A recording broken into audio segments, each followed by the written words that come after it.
sur moi. Je suis venue célébrer. Au lieu du deuil, une huile de joie. Du désespoir, Un chant d'espoir. je vois ta grâce, Seigneur. Je vois ta grâce posée sur moi. Je suis venue déclarer la faveur d'en haut, la faveur d'en bas. Je reçois le doux, je reçois le doux. La faveur d'en haut, la faveur d'en bas. Je reçois le doux, je reçois le doux. La faveur d'en haut, la faveur d'en bas. Je reçois le doux, je reçois le doux. La faveur d'en haut, la faveur d'en bas. Je reçois le doux, je reçois le doux. La faveur d'en haut, la faveur d'en bas. Je reçois le doux, Est-ce qu'on peut le je faire avec moi? reçois le doux. La faveur. La faveur d'en haut, la faveur d'en bas. Je reçois le doux, je reçois le doux. La faveur d'en haut, la faveur d'en bas. Je reçois le doux, je reçois le doux. La faveur d'en haut, la faveur d'en bas. Je reçois le doux, je reçois le doux. La faveur d'en haut, la faveur d'en bas. Je reçois le doux, je reçois le doux. La faveur d'en haut, la faveur d'en bas. Je reçois le doux, je reçois le doux. Doux, doux, doux, doux, doux,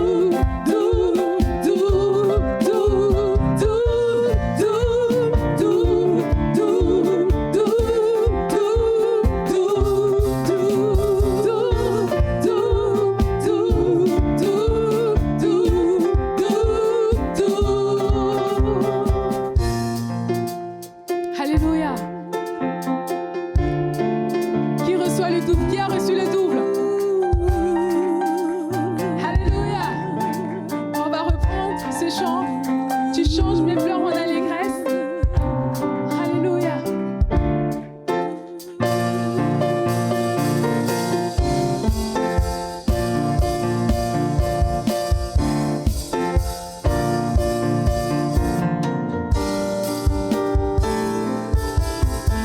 Tu changes mes pleurs en allégresse. Fini la honte, tu me relèves. Je vois ta main posée sur moi. Je suis venue célébrer. Au lieu du deuil, une huile de joie. Du désespoir au chant d'espoir. Je vois ta grâce posée sur moi. Je suis venue déclarer. Tu changes mes pleurs en allégresse. Fini la honte, tu me relèves.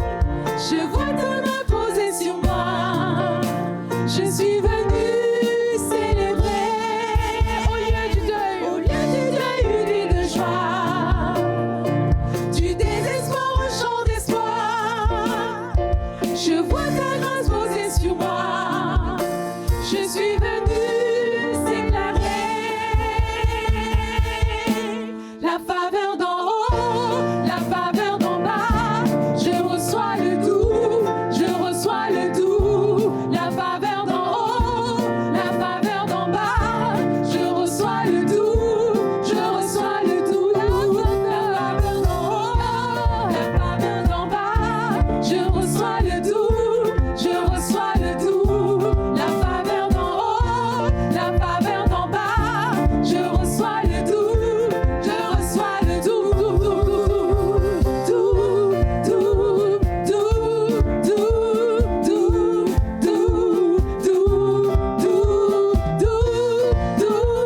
doux, doux, doux, Alléluia. Nous allons saisir maintenant. Tout à l'heure, il y aura la parole de Dieu. Nous voulons saisir cette parole. Alléluia, c'est notre héritage. Alléluia, Seigneur, je saisis tes promesses. Alléluia, lambado, ça veut dire je saisis ta promesse.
Seigneur, nous te bénissons parce que tu es Dieu.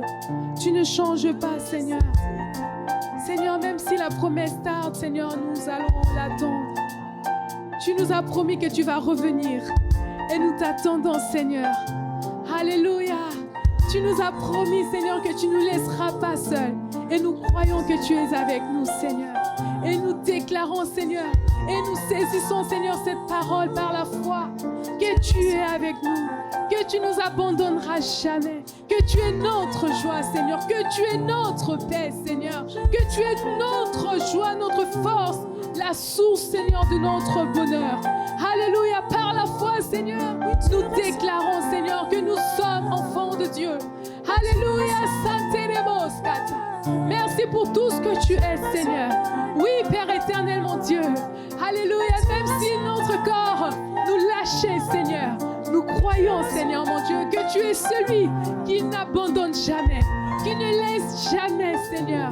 Tes promesses sont oui et amen. Alléluia. Nous allons le voir, Seigneur. Alléluia.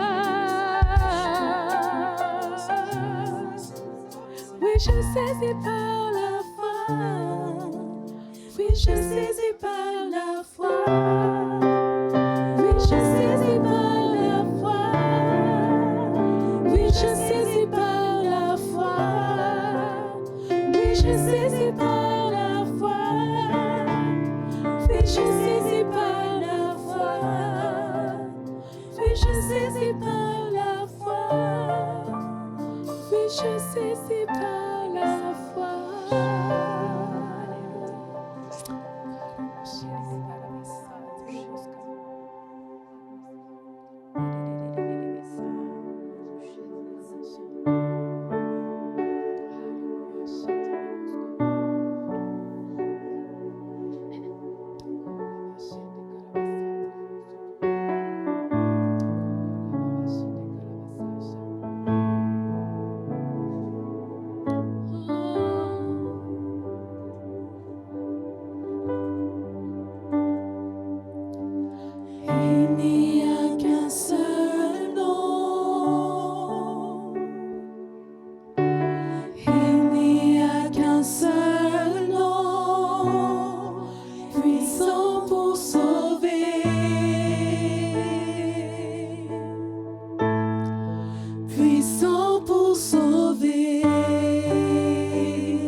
Jésus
le pouvoir. Et il nous rend de plus que vainqueurs. Parce qu'il nous a aimés. Merci Père pour tout ce que tu es. Tu es le roi des gloires. Alléluia. L'atmosphère. Change, les chaînes sont brisées maintenant. Saint-Esprit descend, les cieux sont ouverts, les cieux sont ouverts. Change maintenant, change pour quelqu'un ici présent. Les chaînes dedans. Saint-Esprit descend, les cieux sont ouverts, les cieux sont ouverts. L'atmosphère change, les chaînes sont brisées maintenant. Saint-Esprit descend, les cieux sont ouverts, les cieux sont ouverts. L'atmosphère change, les chaînes sont brisées maintenant. Saint-Esprit descend,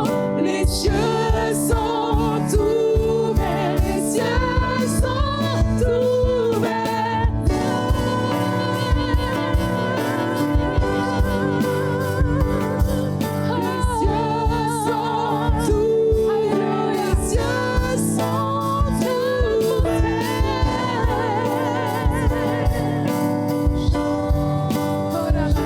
ouverts.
Change la situation de quelqu'un.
Holy Spirit, Saint-Esprit de Dieu, le Dieu de gloire, le Dieu fidèle, le Dieu puissant, le Dieu guérisseur, le Dieu consolateur, le Dieu qui nous relève, le Dieu qui nous pardonne, le Dieu qui nous remplit de force et de foi.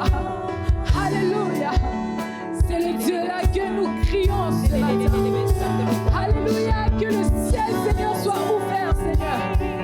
Oh Seigneur, mon Dieu, sur la tête de quelqu'un, sur une situation qui a assez duré. Seigneur, mon Dieu.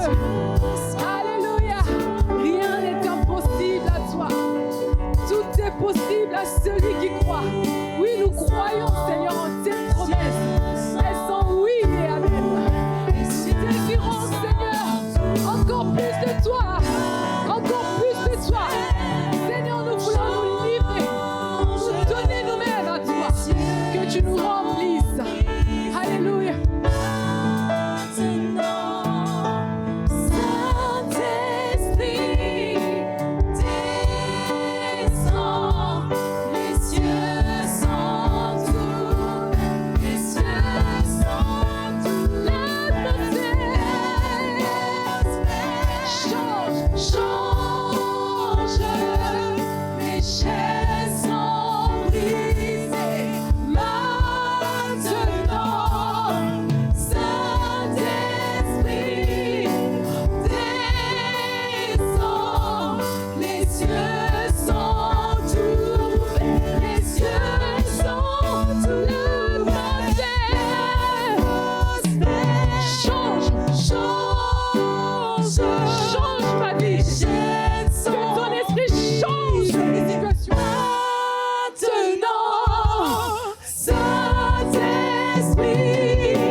On va élever Jésus tous ensemble. Alléluia.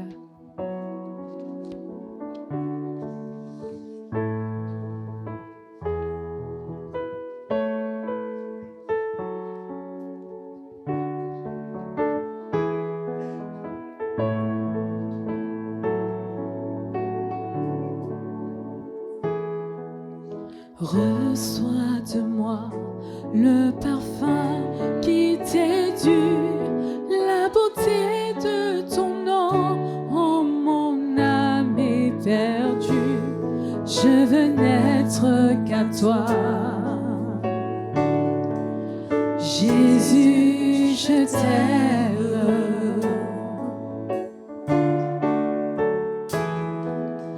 Reçois du peu que je trouve à donner, tout l'amour que mes yeux n'ont pas su te montrer. Je veux n'être qu'à toi.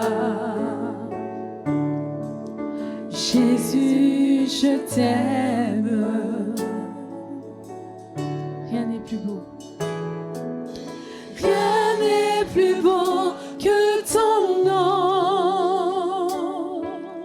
Rien n'est plus saint que le sang du pardon. Je veux n'être qu'à toi. Jésus, mon roi.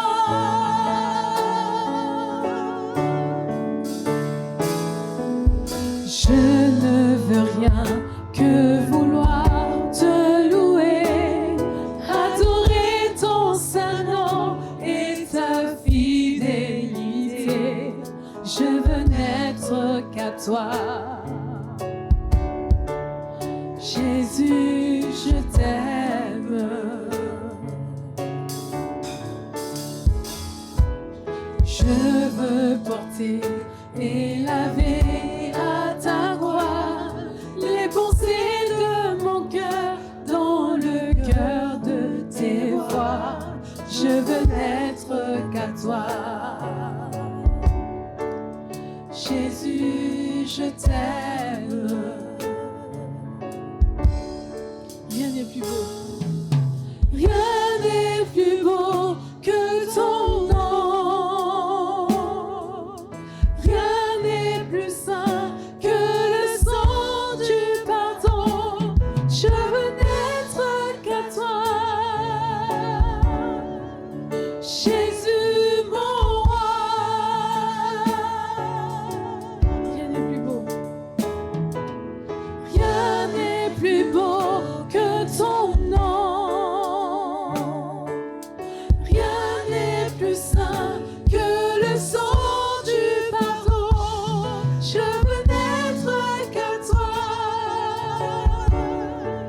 Jésus, mon roi. Je veux n'être qu'à toi. Je veux n'être qu'à toi. Jésus, mon roi, je veux n'être qu'à toi.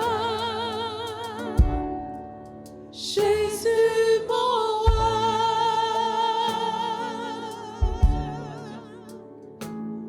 je veux n'être qu'à toi. Jésus, mon roi, reçois l'adoration.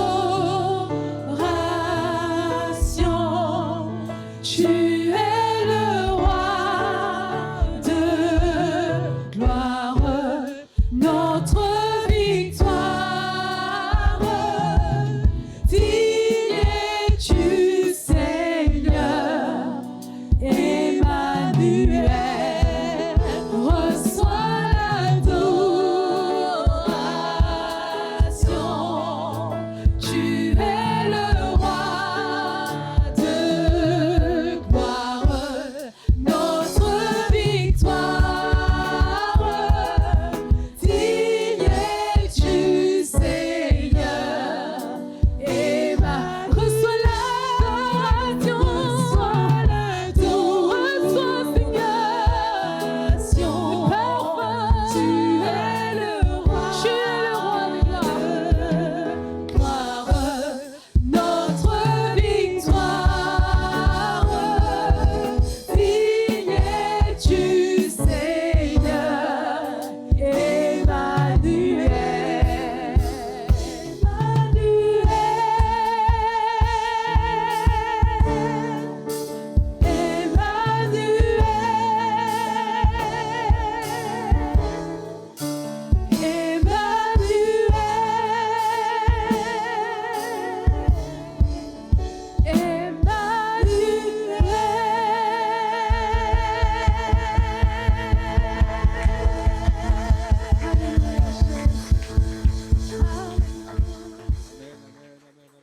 Qui est Jésus?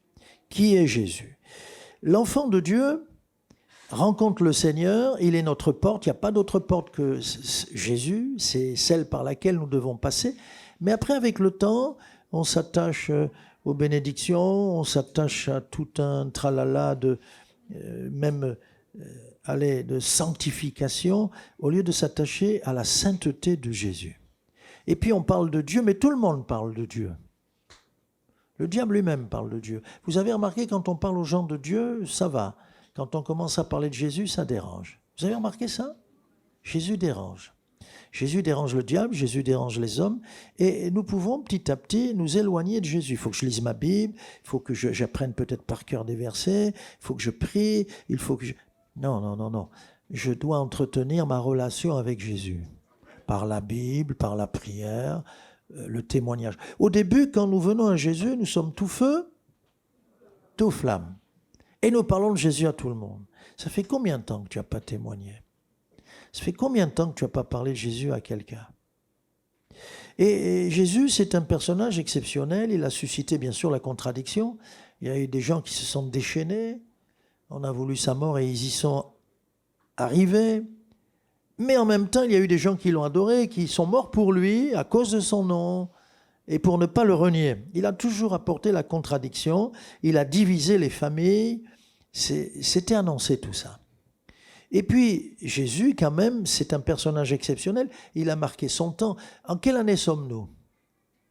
2023, c'est-à-dire, on ne veut plus le dire aujourd'hui, de notre ère. Vous verrez les manuels d'histoire, les profs de français, les profs de philo. Ils sont terribles. Hein. Cette catégorie-là est terrible. On dit de notre ère. Quelle ère? N'ayons pas peur. L'ère chrétienne. On est en 2023 après Jésus-Christ. Amen. On ne veut plus le dire. Peut-être parce qu'on ne veut pas choquer, mais surtout parce qu'on a une dent après Jésus. Parce qu'il est venu avec beaucoup de lumière. Et la lumière, ça dérange. Nous allons faire là, ce que je vais faire, il n'y a pas un plan rigoureux comme d'habitude, mais ça va être une succession de points. Mais je vais vous dire, nous allons faire de la doxologie. On fait de la théologie, si vous voulez.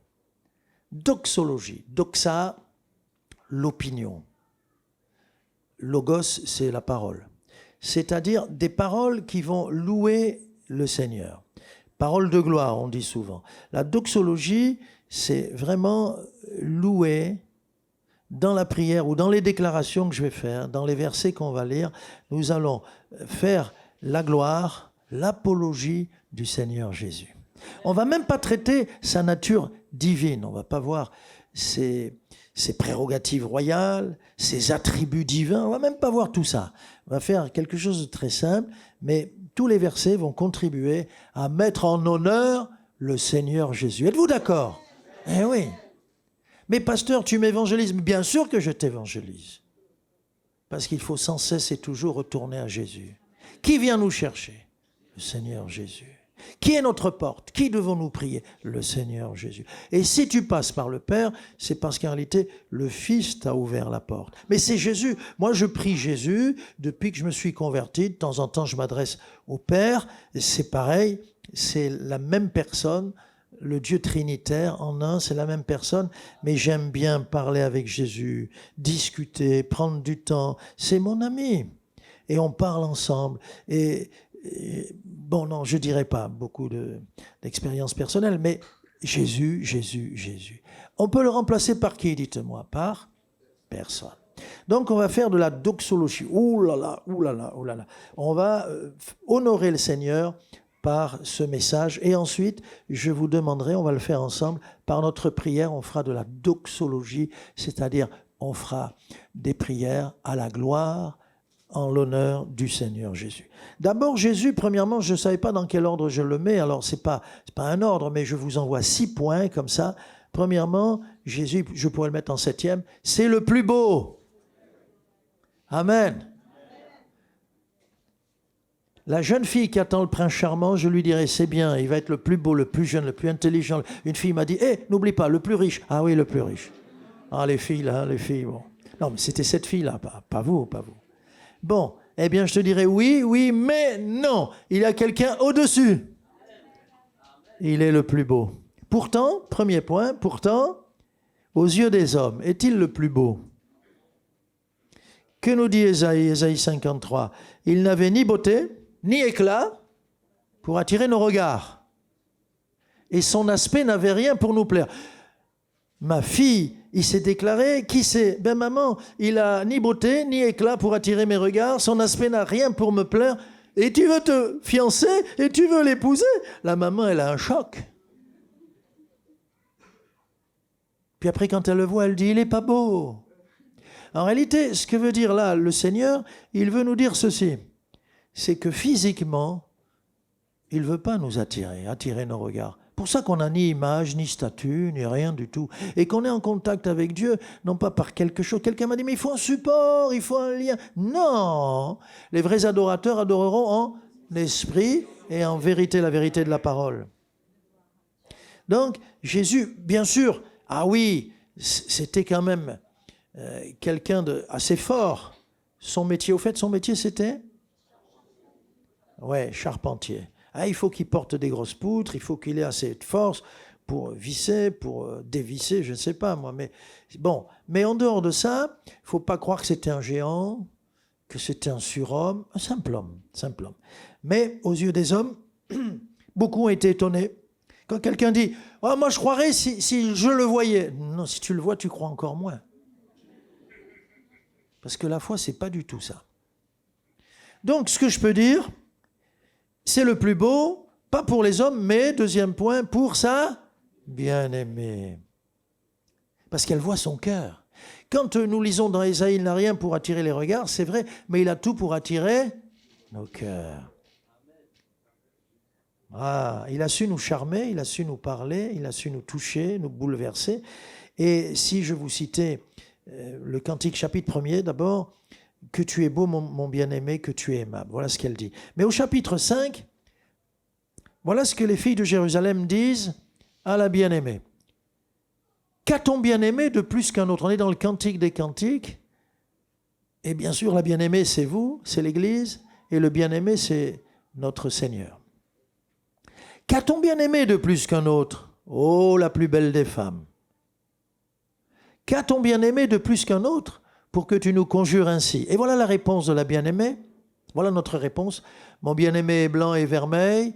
Il se distingue entre 10 000. Amen. C'est le plus beau entre 10 000. C'est le plus beau des fils de l'homme. C'est le plus beau dans le ciel. Aucun ange n'est aussi beau que Jésus.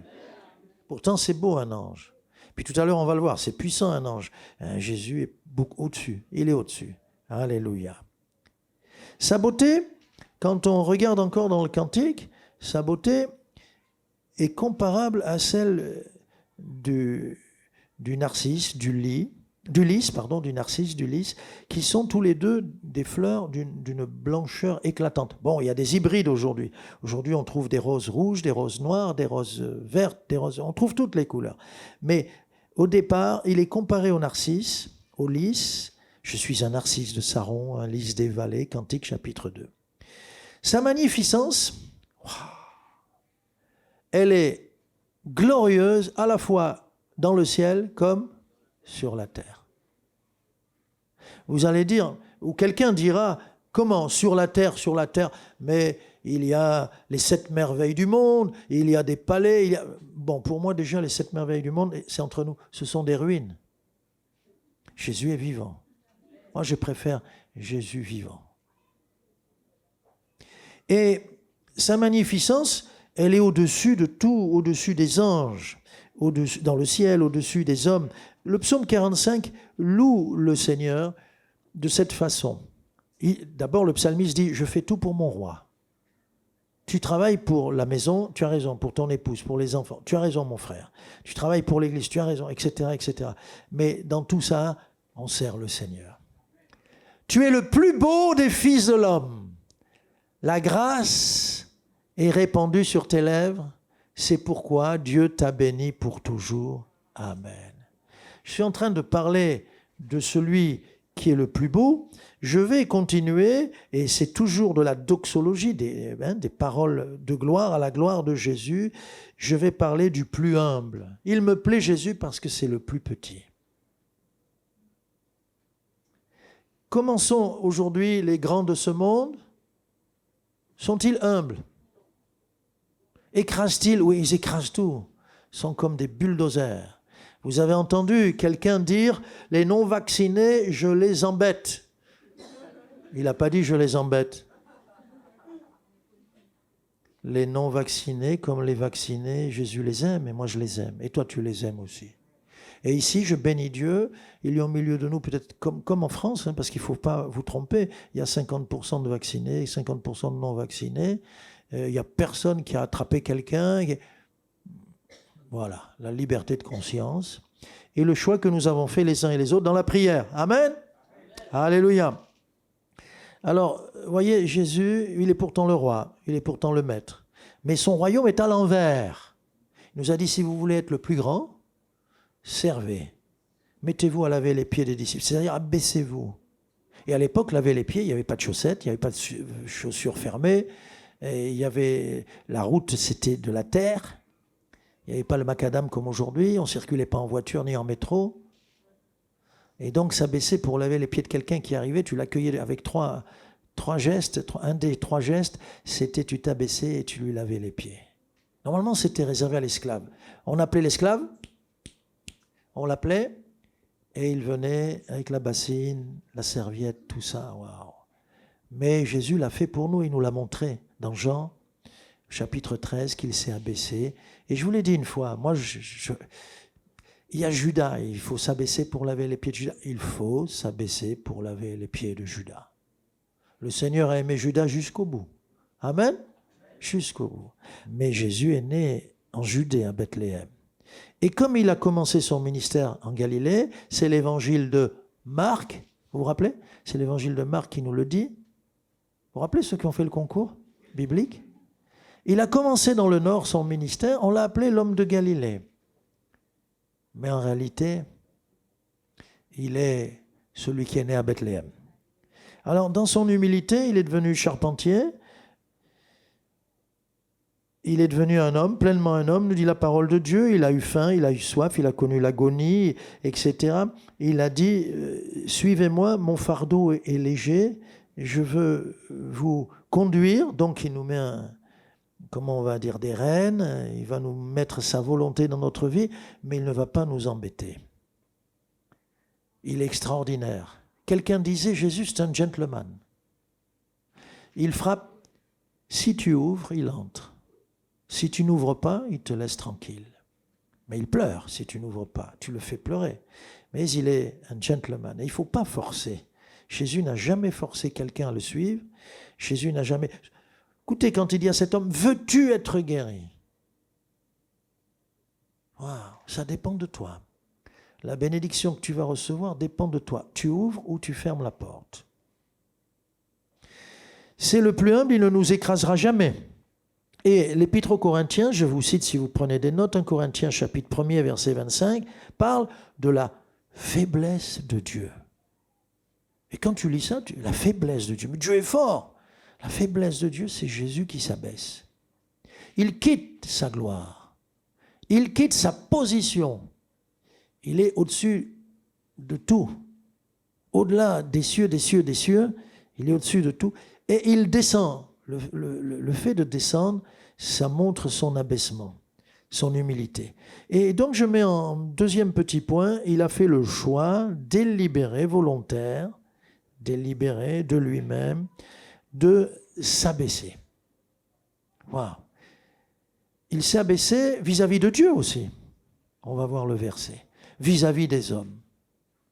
Il s'est abaissé, il est devenu pour un temps, dit l'Épître aux Hébreux, en dessous des anges. Et même en tant qu'homme, il était fragile. On a pu l'attraper parce que son heure était venue. On a pu l'emmener, on a pu le fouetter, on a pu le crucifier. Waouh! Waouh! Son abaissement, son humilité, et pourtant il est l'égal de Dieu. Alors par rapport à Dieu aussi, c'est un mystère, mais Philippiens 2 nous dit ceci, que Jésus, existant en forme de Dieu, n'a pas regardé comme une proie à arracher, il n'en a pas fait un combat, il a même cédé et abandonné, il n'a pas donc regardé comme une proie à arracher, d'être égal avec Dieu, mais s'est dépouillé lui-même en prenant une forme de serviteur, vous voyez, c'est la caste la plus basse, en devenant semblable aux hommes. Rien que son humanité signifie déjà son abaissement. Vous imaginez, quand on est Dieu, on peut être partout, on peut tout savoir. Jésus, en devenant homme, a perdu beaucoup de ses prérogatives divines, royales, etc. Et il l'a fait par amour pour nous. Il est le plus beau, alléluia. Il est le plus humble, waouh. Il est cependant, parce que ce n'est pas parce qu'il est humble, il demeure le plus fort. Êtes-vous d'accord? Le plus puissant. Mais pas la puissance à la manière des hommes. On a entendu tout à l'heure un don spirituel, c'est pas ce que je fais qui compte aux yeux de Dieu, c'est ce que je suis. Et Dieu, il m'aime comme je suis. Et ma valeur, elle vient de ce que Dieu attribue de la valeur à mon être tout entier, et il prend en considération ma personne. Alors, le plus puissant, c'est lui, il est oint de la force divine. L'onction, être oint, c'est vraiment recevoir cette huile que l'on déversait sur la tête des rois ou des sacrificateurs. C'est la force. Dieu a déployé sa force en Jésus. Éphésiens nous le dit. Éphésiens chapitre 1er verset 20. Dieu l'a déployé en Christ en le ressuscitant des morts et en le faisant asseoir à sa droite dans les lieux célestes, au-dessus de toute domination, de toute autorité, de toute puissance, de toute dignité et de tout nom qui se peut nommer, non seulement dans le siècle présent, mais encore dans le siècle à venir. Voilà le Dieu que nous aimons, voilà le Dieu que nous servons, voilà notre Jésus. Il est le plus fort. Nous les garçons, on est différents des filles. Quand on était tout petit déjà, moi je me rappelle à l'école, tu poussais le gars. Ouais. Il me repoussait avec son épaule et moi, ouais. Et puis, je suis le plus fort. Non, c'est moi. Eh bien, si c'est toi, mon papa, il est plus fort que toi. Et on était comme ça. Les filles, vous ne pouvez pas comprendre ça. Ça, c'est des histoires de gars.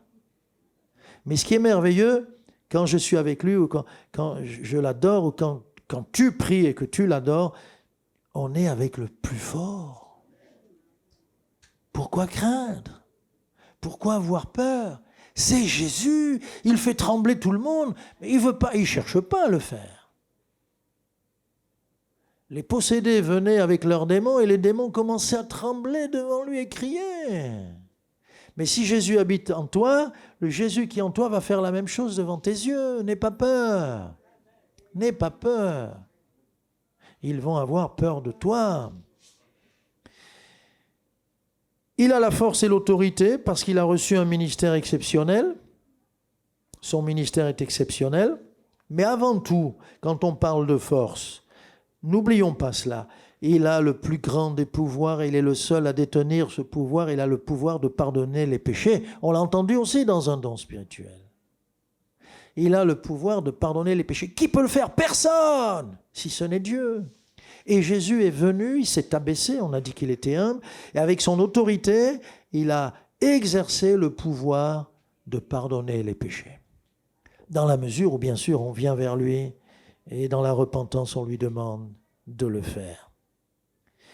Le pouvoir sur les démons, sur les maladies. Je vous cite Matthieu 8, ce n'est pas encore ce qui va s'afficher. Le soir, on amena auprès de Jésus plusieurs démoniaques, il chassa les esprits par sa parole, et il guérit tous les malades. Il guérit tous les malades. Alléluia. On le vit ça, mais on le vit un petit peu comme par épisode. On le vit par quelques gouttes, n'est-ce pas? Mais des temps arrivent et ils sont tout près, ils sont à la porte. Des temps arrivent où on va voir se multiplier la puissance de Jésus au milieu de nous. Amen. Marc 6, 56, c'est bien qu'on le lise. En quelques lieux qu'il arriva, dans les villages, dans les villes ou dans les campagnes, on mettait les malades sur les places publiques et on le priait de leur permettre seulement de toucher le bord de son vêtement. Et tous ceux qui le touchaient étaient guéris. N'allez pas croire que le vêtement de Jésus, sa tunique d'une seule pièce, avait quelque pouvoir. Non. D'ailleurs, quand quelqu'un l'a touché, cette femme qui l'a touché par derrière, Jésus a senti qu'une force était sortie de lui et pas du vêtement. Non, mais Jésus acceptait parce que c'était un geste de foi. C'est Jésus. Ah, si seulement je peux toucher mon Seigneur, ou le bord de son vêtement. C'est Jésus, et leur foi dans le Seigneur Jésus permettait la guérison. Quelle puissance!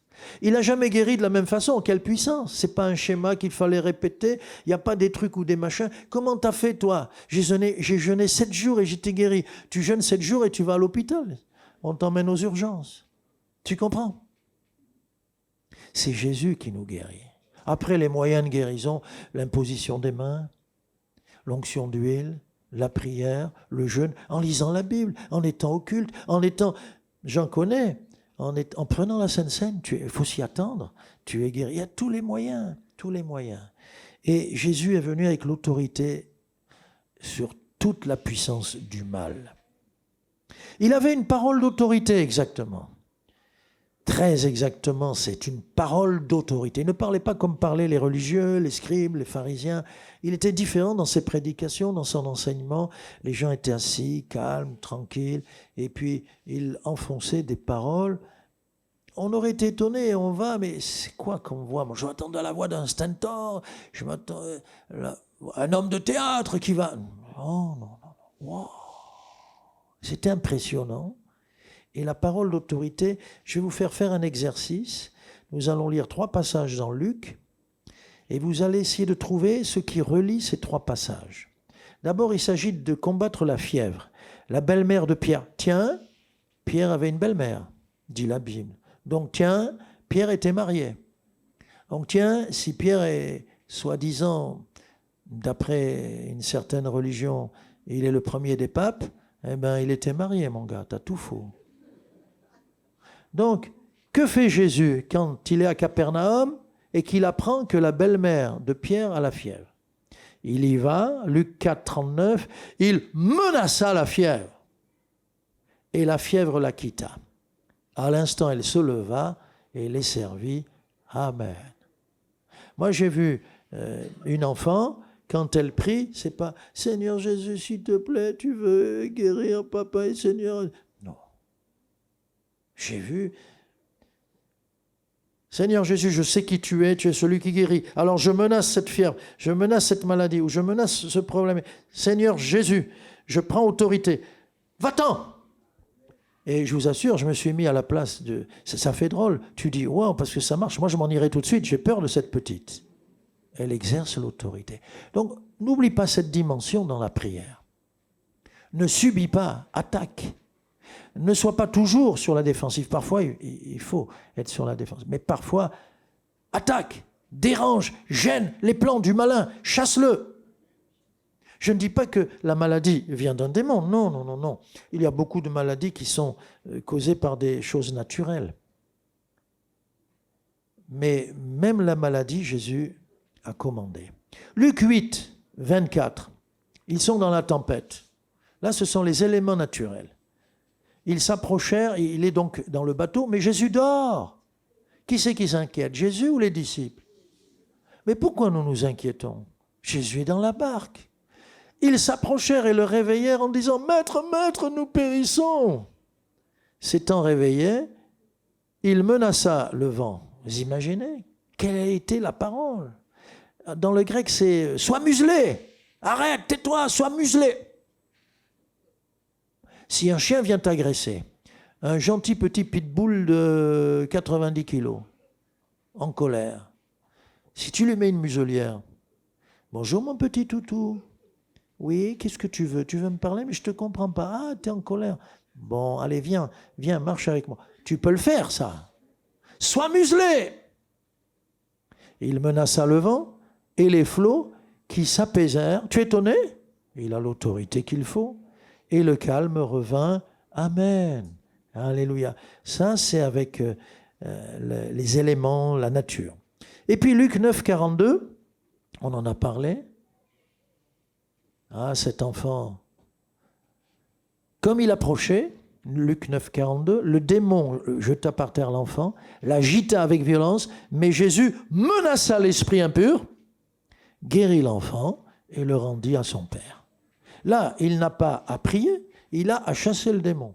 Si la cause c'est un démon, tu ne discutes pas, tu ne pries pas, tu ne demandes pas, tu chasses, tu mets dehors. Et c'est ce qu'il a fait. Alors, qu'est-ce qu'il y a en commun dans ces 3 textes? Qu'est-ce que vous avez remarqué? Allez, je vous aide. Tu peux revenir à Luc 4, 39. Il menaça la fièvre. Luc 8, 24, regardez. Il menaça le vent et les flots. Et là, on vient de le lire. Luc 9, 42, Jésus menaça l'esprit impur. C'est pas une parole d'autorité, ça? Et dans plusieurs domaines, puisque c'est par rapport à la maladie, par rapport à la tempête, les difficultés de la vie, et par rapport à la puissance démoniaque. Jésus, c'est aussi le meilleur enseignant. Amen. Le meilleur des enseignants. Il parle bien, hein? Pas un mot de trop, pas un mot trop long. Non. D'ailleurs, le sermon sur la montagne, il n'y a jamais eu aussi beau et bel enseignement, mais aussi puissant, un enseignement aussi parfait que le sermon sur la montagne. C'est juste 3 petits chapitres, et là, il y a tout qui est contenu.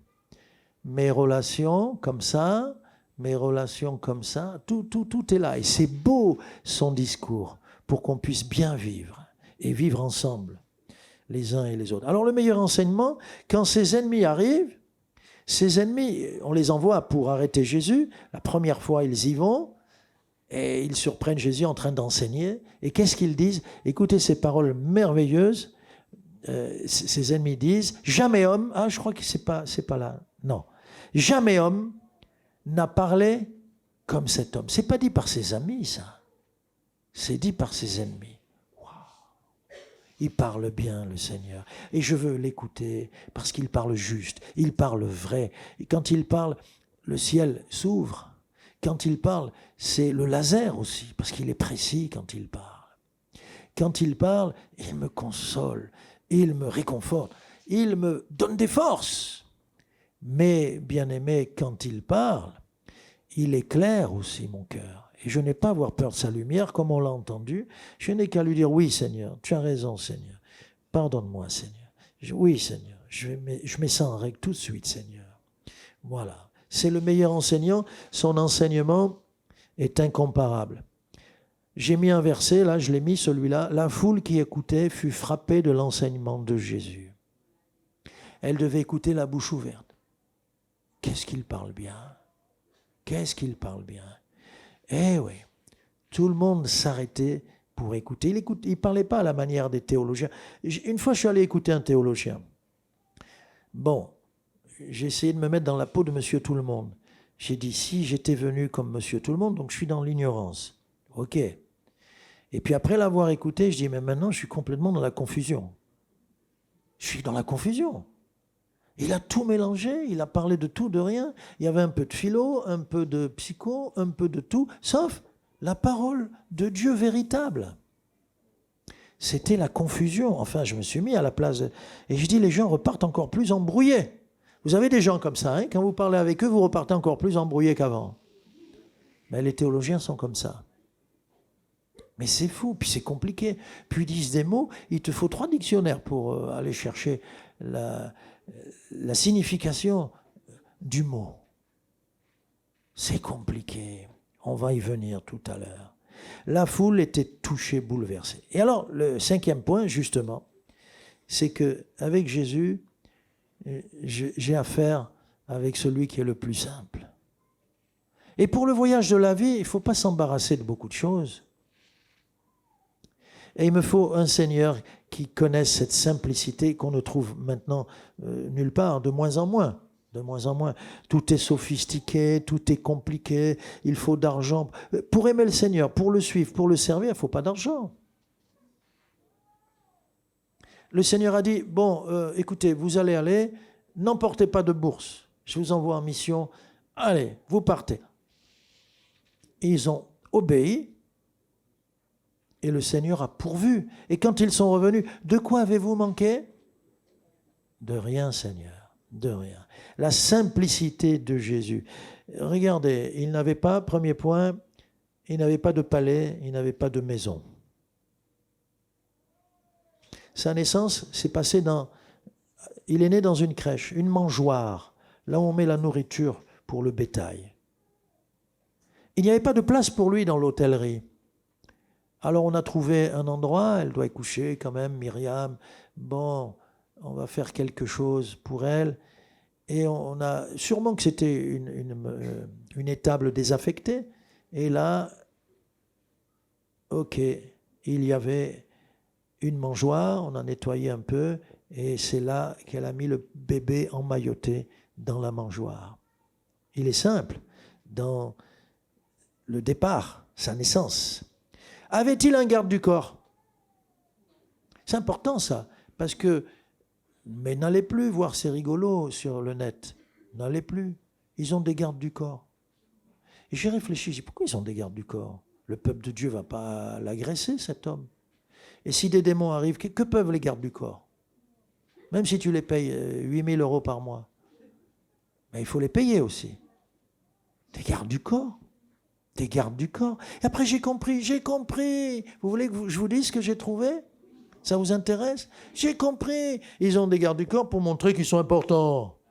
Mais ce sont les gens du monde qui sont importants. C'est-à-dire, leur importance, ça vaut 0. Vous rappelez-vous, pour être grand, il faut être petit. Ils veulent des gardes du corps pour montrer la réalité, c'est qu'ils ont peur. Mais après, j'ai dit, Seigneur, montre-moi encore. Et le Seigneur m'a dit, non, mais ils ont des gardes du corps. En réalité, c'est pour empêcher les chrétiens de venir vers eux. Parce qu'ils ne vont pas... faites-moi une visite, ben, j'y vais. Venez prier ou prier pour moi. Non, ils ne veulent pas. Ça y est, j'ai tout dit. Salut! Les gardes du corps, c'est une barrière entre le peuple et eux parce qu'eux, ils sont au-dessus. Et je suis allé à un endroit où j'ai vu de grands fauteuils. C'est là que s'assoient les prélats. Des prélats, ça c'est dans la religion. Je suis devant, parce qu'il faut que j'accède, et je suis devant. Mais moi, je suis partout. Et ma place, elle n'est pas là, ni là, ni là. Elle est là-bas, elle est là-bas. Et vous n'avez pas de place attitrée. Le seul et le plus important, c'est Jésus. C'est lui. Alors, soyons simples. Jésus s'est rendu pauvre, deuxième point, volontairement. Il s'est rendu pauvre. Attention, c'est lui qui a choisi. Vous voyez, dans ses choix, il montre combien il est simple. Combien il est simple.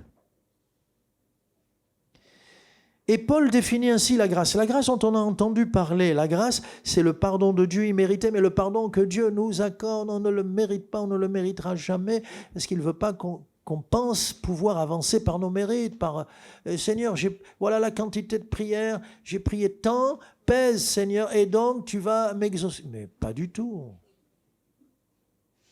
Un bébé, ses parents l'aiment, l'entourent, le bénissent, s'occupent. Il y a beaucoup de soins, du temps, beaucoup de temps, et là, pendant des années, pourquoi? Est-ce qu'il le mérite? Non. Ainsi, nous devons comprendre ce qu'est la grâce. Et la grâce, Paul l'a définie de cette façon. Regardez ce qu'est la grâce. C'est, pour vous, Jésus s'est fait pauvre, de riche qu'il était, afin que par sa pauvreté, vous soyez enrichis. Tout ce qu'il a quitté pour nous l'apporter, tout ce qu'il a quitté pour nous le donner, et tout ce qu'il a offert, sa vie à la croix, sa mort, pour nous donner à nous la vie, la bénédiction, le grand salut. Et puis je termine. Jésus, c'est celui qui nous aime le plus. Pardonnez-moi les jeunes filles, là, mais c'est sûr que si on dit à une jeune fille à l'oreille, tu sais, il y a quelqu'un qui t'aime à l'église. Elle se réveille. Qui? Je te dis le nom. Qui? Je te dis le nom. Dis-moi qui? Je te dis le nom. Et là... Eh bien, nous, on doit être émerveillés. On doit être, je ne sais pas moi, tu commences la journée, tu es déjà à 200 à l'heure. Tu n'as pas encore démarré que tu es déjà à 200 à l'heure. Quoi? Jésus m'aime. Il m'aime d'un amour fou. Il m'aime d'un amour incroyable. Il m'aime. S'il n'y avait eu qu'une seule personne à sauver, c'est-à-dire moi, il serait venu quand même pour me sauver. Parce qu'il nous aime individuellement. Attention, son amour, ce n'est pas un amour de masse, comme dans les révolutions des grandes théories et philosophies, etc., politiques et autres. Non, Jésus aime l'individu que je suis. Il m'aime personnellement. Donc c'est le plus grand amour. Sa compassion te voit dans la foule. Le Seigneur savait s'arrêter et il considérait la foule. Il regardait, mais pas à notre façon à nous. Il regardait. Matthieu 9, 36. Voyant la foule, quel regard! Il fut ému de compassion pour elle, parce qu'elle était languissante et abattue comme des brebis qui n'ont pas de berger. Vous voyez comment il nous regarde? Il voit, il sait. Avant même que je lui dise, que je lui apporte la chose, il la connaît. Mais il veut que je la dise quand même. Parce qu'on pourrait dire, alors pourquoi prier puisqu'il le sait? Non, il veut que je dise la chose. Il veut m'amener quelque part par la prière. Quel merveilleux Seigneur. Et encore. Dans Matthieu, il vit une grande foule et fut ému de compassion pour elle et il guérit les malades. Alléluia. Dans nos cultes, dans nos réunions, Dieu est là et il voit. Parfois, il est silencieux. Mais il est là, il voit, il sait, il comprend. Il connaît tes larmes, connaît ta souffrance, il connaît ton besoin de guérison. Et le Seigneur intervenait et guérissait. Alléluia. La croix, c'est son amour suprême. Il n'y a pas plus grand. Il l'avait dit, il n'y a pas plus grand que de donner, pas de plus grand amour, a dit Jésus, que de donner sa vie pour ses amis. Il a même donné sa vie pour ses ennemis. C'est le sacrifice le plus grand, le plus fort. Romains nous dit, Dieu prouve son amour envers nous. C'est la preuve. En ce que, lorsque nous étions des pécheurs, des méchants, Christ est mort pour nous. Il est mort pour le juif, pour le grec, pour le païen, pour le croyant. Il est mort pour le méchant, pour le bon. Il est mort pour chacun d'entre nous. Quel amour suprême, véritable. Et Jésus a dit ceci, venez, Matthieu 11, 28, venez à moi, vous tous qui êtes fatigués et chargés, vous le connaissez, et je vous donnerai du repos, la paix pour nos âmes, etc. Venez à moi, j'ai préparé des bénédictions, venez à moi, je vous aime, venez mon fils, ne t'éloigne pas, approche, viens, reviens, je t'aime, j'ai des projets pour toi, j'ai des choses très belles, tu passes à côté de ma volonté qui est une volonté et un avenir d'espérance, de joie, de victoire, etc., etc. La veuve, Jésus la considère, il la voit et il est ému de compassion pour elle et il lui dit, elle enterre son fils, son unique, elle est veuve, elle n'a plus personne, elle est désespérément seule et il lui dit, ne pleure pas. Et il va d'abord la consoler et ensuite il va lui rendre son fils faisant le miracle. Mais il veut consoler. Ce matin, le Seigneur veut nous consoler. Amen. C'est lui qui sèche nos larmes. Qui est mieux que lui? Qui est mieux que lui? Quand il y a un service d'inhumation, qu'est-ce qu'on peut dire à la famille, au veuf ou à la veuve? Qu'est-ce qu'on peut dire? Que des paroles d'homme. Par contre, on peut dire, le Seigneur va t'apporter des consolations. On peut lui écrire quelques versets de consolation. Mais il n'y a que lui pour faire ça. Qu'est-ce qu'on peut dire? Alléluia, il n'y a que lui pour faire ça. Alors, là, j'ai l'exemple avec vous. On va dans Marc, chapitre 1er, verset 40. On a l'exemple d'un lépreux. Un lépreux vint à lui. Savez-vous ce que faisaient les religieux? Rien que le début. Un lépreux vint. T'as pas le droit! Tu es lépreux, hors du camp, hors de la ville. Et quand tu sors, tu dois avoir une clochette et crier « lépreux, lépreux » pour annoncer que tu es lépreux. Comme aujourd'hui. « Hé, t'as pas mis le masque, t'as pas le droit de me parler, tu n'existes pas. » Oh là là! Jésus n'a pas eu peur de la contamination. Il n'avait rien à faire, le lépreux, là. Il doit être hors de la ville. C'est contagieux, la lèpre. Et la lèpre, c'est terrible. C'est autre chose que un rhume, une grippe, un Covid, c'est très, très, très grave, très, très grave. Alors, déjà rien que là, en plus, il vient à ses pieds. Un lépreux vint à lui et se jetant à genoux, il lui dit d'un ton suppliant, « Si tu le veux, tu peux me rendre pur. » Jésus n'a pas fait, « Hey, me touche pas. » Non. Jésus, ému de compassion, étendit la main, le toucha. Hein? Il touche le lépreux. Je m'adresse au corps médical, aux infirmières, tout ça, les infirmiers, tout ça. N'ayez pas peur. Vous avez décidé d'aller vers le prochain. Qu'il ait la lèpre ou pas. Non? Ah oui. Qu'il ait la peste ou pas. Vous avez choisi. C'est entre nous, vous ne le direz à personne, mais pendant le Covid, moi j'ai prié pour des gens. Hein. Je suis allé prier pour des gens. Amen. Certains ont été guéris. Alléluia. Oh, le Seigneur, il a enfreint les règles. Ben oui, mais il l'a guéri. Ben bon. Il étendit la main, le toucha et dit, je le veux, sois pur. Aussitôt, la lèpre le quitta et il fut purifié. Ça, c'est mon Jésus. Ça, c'est ton Jésus. C'est lui, merveilleux, merveilleux, merveilleux. Il me plaît. Et puis, pour terminer ce point sur le plus grand amour, il m'offre son amitié. Il m'offre son amitié. Je ne la mérite pas. Mais c'est lui qui décide, c'est lui qui me tend la main. Je veux être ton ami. Je veux que tu deviennes mon ami. Seigneur, mais moi, oui, il nous a choisis. Il dit, c'est pas vous, c'est moi qui vous ai choisi. Alors bien sûr, on a répondu. Jean 15, voilà. Je ne vous appelle plus serviteur, parce que le serviteur ne sait pas ce que fait son maître. Mais je vous ai appelé ami, parce que je vous ai fait connaître. Alors, je vous ai fait connaître par la parole, mais je vous ai fait connaître par le Saint-Esprit. Dieu nous fait connaître aussi. Ça prouve son amitié. Je vous ai fait connaître tout ce que j'ai appris de mon Père. Merveilleux Seigneur. N'est-il pas merveilleux? Donc, je vais faire un appel à l'aimer. Si quelqu'un n'est pas à Christ encore, je vais faire un appel à aimer Jésus. Et encore, je pourrais faire un deuxième message en montrant qu'il est Dieu, qu'il est Dieu, qu'il est Dieu, qu'il est Dieu, qu'il est Dieu et qu'il est Dieu.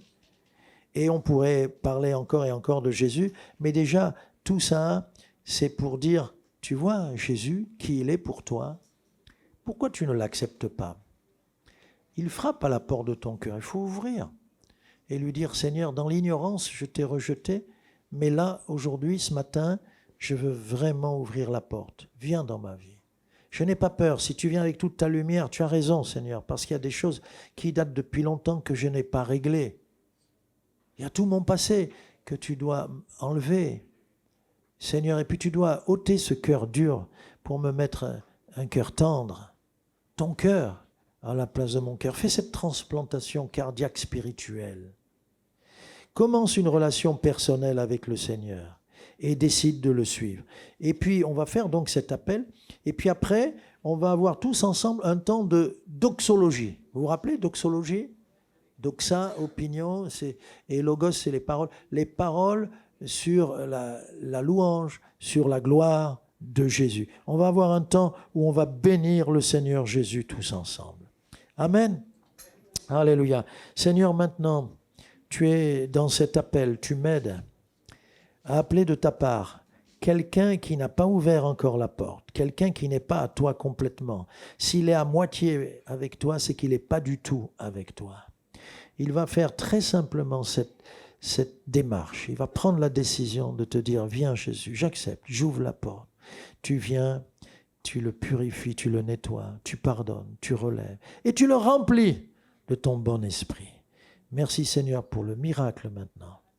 Amen. Recueillis, nous sommes dans la présence de Jésus, nous pensons très fort à lui, il est là. Mais toi, ami qui passe ou ami qui est depuis quelque temps ici, qui n'a jamais pris une décision publique de suivre Jésus, je t'appelle à le faire. Lève-toi à ta place. Dis-lui, oh Seigneur, j'ai mis tout ce temps, mais enfin je capitule. Enfin me voici. Lève-toi à ta place, mon ami. Qui que tu sois, tu te mets debout pour dire, Seigneur, je me mets debout pour te montrer que c'est oui. Je me mets debout pour commencer à marcher avec toi. Je me mets debout parce que je te réponds favorablement. S'il y a quelqu'un, il se lève. Lève-toi, mon ami. N'attends pas. N'attends pas. C'est pas parce que tu viens ici que tu es sauvé. C'est pas parce que tu viens ici que tu es chrétien. C'est pas parce que tes parents sont chrétiens ou que... Non, c'est pas parce que tu adhères même que tu es chrétien. C'est une rencontre personnelle, capitale, que tu dois faire. Et fais-la maintenant. Lève-toi pour dire, me voici, Seigneur. Me voici, Seigneur. Le Seigneur t'appelle. Le Seigneur t'appelle. Me voici, Seigneur. Jésus, c'est avec toi. Jésus, c'est avec toi. Me voici. Est-ce qu'il y a quelqu'un? Ne combats pas. Accepte. Accepte. C'est l'appel de Dieu pour ton salut. C'est l'appel de Dieu pour pardonner tous tes péchés, pour te donner une nouvelle vie. Tu vas marcher avec lui. Tu vas le découvrir, le connaître et avancer. Alléluia. Le Seigneur appelle quelqu'un, j'en suis convaincu. Ne résiste pas. Ne combats pas. Ne combats pas. Tu as besoin de donner ta vie à Jésus. C'est une nécessité. C'est une nécessité. Seigneur, tu appelles, tu appelles, tu appelles. Alléluia. Alléluia. Seigneur, merci parce que tu appelles. Tu appelles un temps. Comme l'arche de Noé était un témoignage pour la génération de Noé, pour entrer dans cette arche de salut, dans ce bateau qui allait les sauver des flots, du déluge. Là, tu appelles. Seigneur, montre combien c'est quelque chose de très grave, capital, afin d'amener quelqu'un à la responsabilité. Travaille les cœurs.